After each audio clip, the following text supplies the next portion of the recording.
It is Monday, December 21st of 2020. Just 4 days before Christmas and only 10 days left in this stinking freaking year. I want this year to end. And yeah, I know that 2021 won't magically make all the bad crap go away. But at least it'll be a new year with the same crap. Yeah, that's one way to look at it. Right here on Guy's Daily Drive. Bam!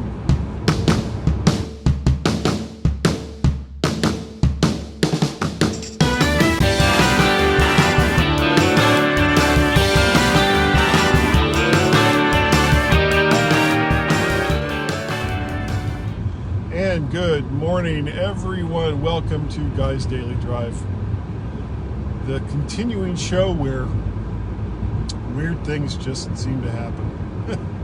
Speaking of weird things, now, on the weekend, I typically record the MyMac Podcast. However, things got kind of jumbled because Saturday, I went down to my son Peter's house because he needed to get a car. The car that he had was about to die, and he was really kind of anxious about going to a dealership for the first time. He bought his previous car from a private seller 4 years ago, I think. So he had never had to deal with all the BS that you've got to deal with when you go to a dealership. Now, I gave him lots of advice. A lot of it I hardly ever follow because that's how things work. But it's so much easier to deal with these things from an outsider's point of view. Excuse me. So, one of the things I told him was never fall in love with the first car. Hello, Sandra. Never fall in love with the first car that you go and look at. Hello, Larry.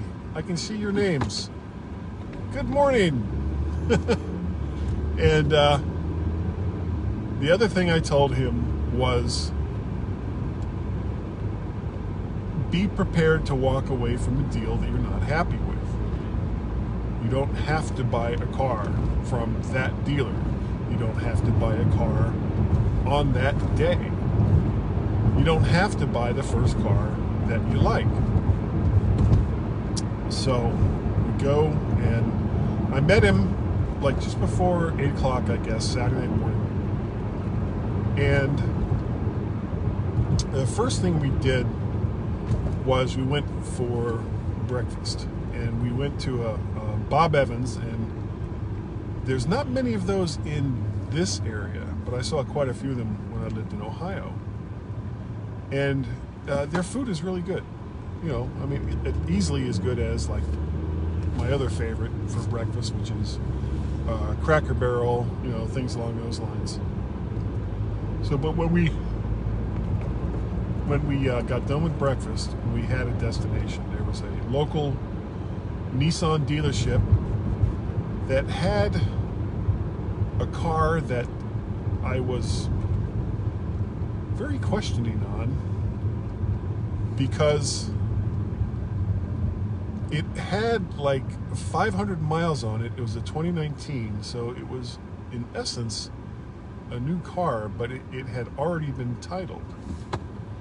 And I wasn't sure how that worked. And the only thing that I knew about it was that, not so much with the car, but that the dealership had just recently been sold to someone else, which I'm guessing is why the car was titled. It was probably titled to the previous dealership and then transferred over. But even that doesn't make a whole lot of sense to me. But putting all that aside, that was one of the cars we were going to look at. It was a Nissan Sentra, and the price for the car was in the $15,000 to $16,000 range. Excuse me. So about $16,000 for essentially a brand new Nissan Sentra, full factory warranty. And it was more than what Peter was wanting to spend, though, and I got that. But I did want to go to different dealerships and look at different cars. But right across the street from the Bob Evans was a Toyota dealership. And we both kind of figured, well, we're right here, so why not just go over and see what they have? So we go over, and we start looking at some of their cars, and of course, one of their salesmen was honest like stink on poop. No sooner had we walked in the door, and they had, it was a 2017 Nissan Sentra SV, and they were asking, I think, $13,500 for it. Had a few more miles than I was happy about, but it was in very good shape. And it had previously been a rental, which would explain the relatively high mileage. But former rentals don't really concern me that much, because the rental companies typically take pretty good care of them.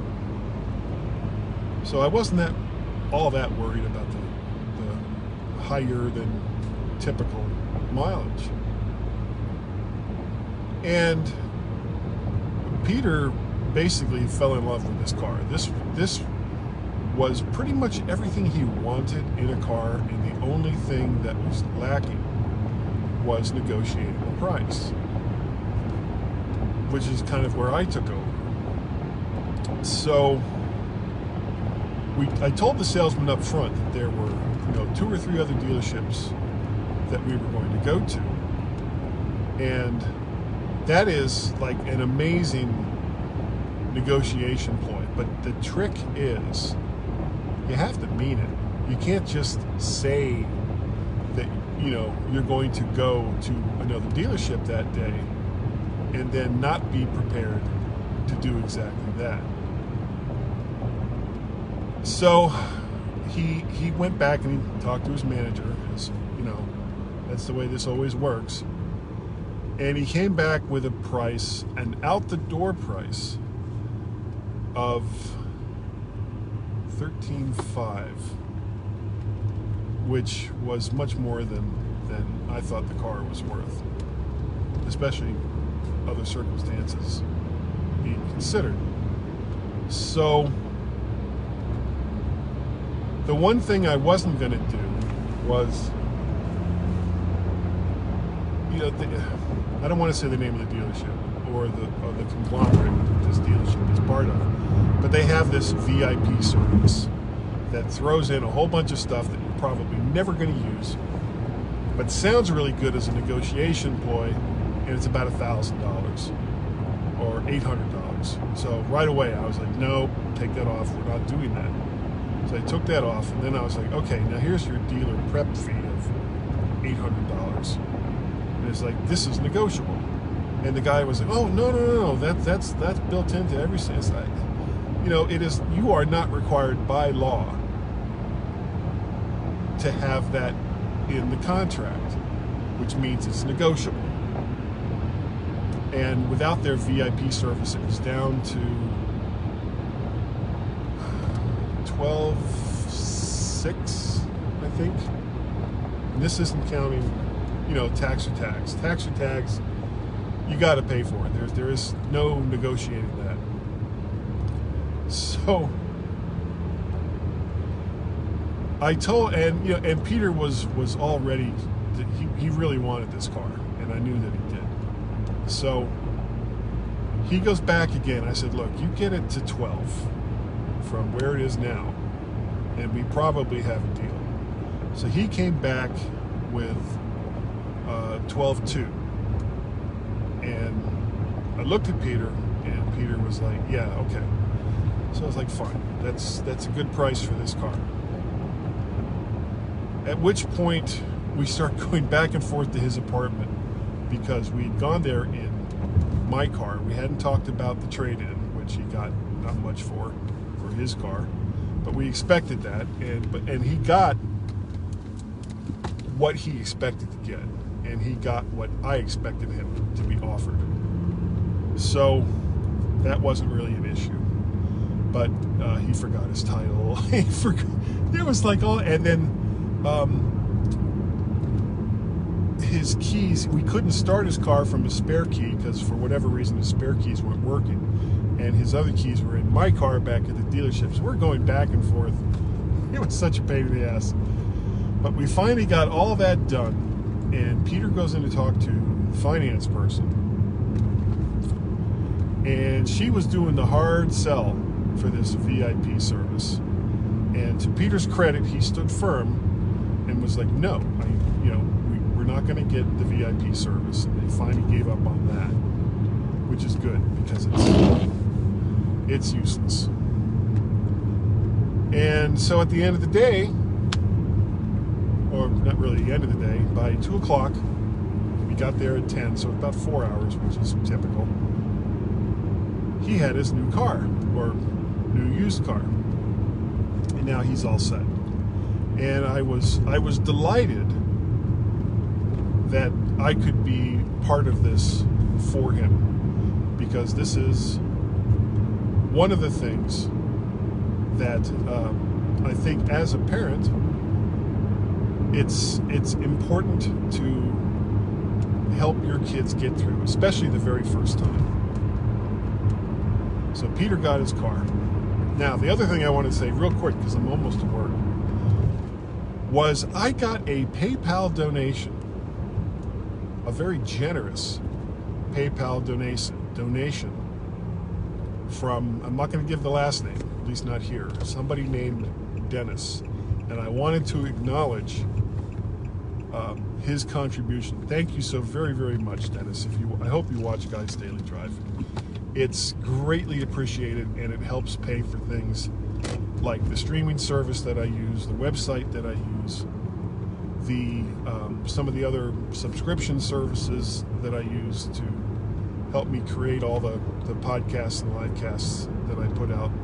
And anytime anybody does a donation like this, it really brings home the fact that people are watching, and that they are listening, and that they are enjoying what it is that I'm putting out. And that makes it, even if none of you ever donate, send me an email or a text or a tweet just to let me know how much you're enjoying the show. Don't have to give me money, but if you do, thanks. So if you would like to let me know how much you enjoy the show, my email address is guy@mymac.com. My Twitter addresses are MacParrot and VertShark. The website is VertShark, VertShark.com. How did I get that URL? Nobody used it before. Shocker, shocker. If you go on over to the YouTubes, do a search for VertShark, you will see the playlist of all of my videos. And I have a couple of hundred videos up there now that I have made over the course of time. And you can like, share, subscribe. Did you catch it? Like, share, subscribe. That's all you got to do. It's so easy, so fun. What else? I do the MyMac.com podcast, which was kind of crazy this week. I'll have to tell you about that another time. We kind of teamed up with the Essential Mac Podcast, and we did one together for the holiday. We called it the Essential MyMac Podcast #1, Christmas Mayhem. And it was. We had 8 people, I think, in a Zoom chat. And that's available on YouTube, and it's available through mymac.com, and it's available through the Guys Daily Drive podcast feed. That's another way you can get like all the audios that I do. What else? Wow. I think I pretty much covered everything. If you would like to be like Dennis, patreon.com/MacParrot. Coffee, KO-FI /MacParrot. Or if you want to pay a pal, paypal.me/MacParrot. Greatly, greatly appreciate it. that the fact that you have taken, that's not even a sentence, but that you have taken the time to come and watch and or listen. There's a couple of people already in there and commenting. Thank you also very much. I will see you, all of you right through here next time on Guy's Daily Drive. Bye-bye.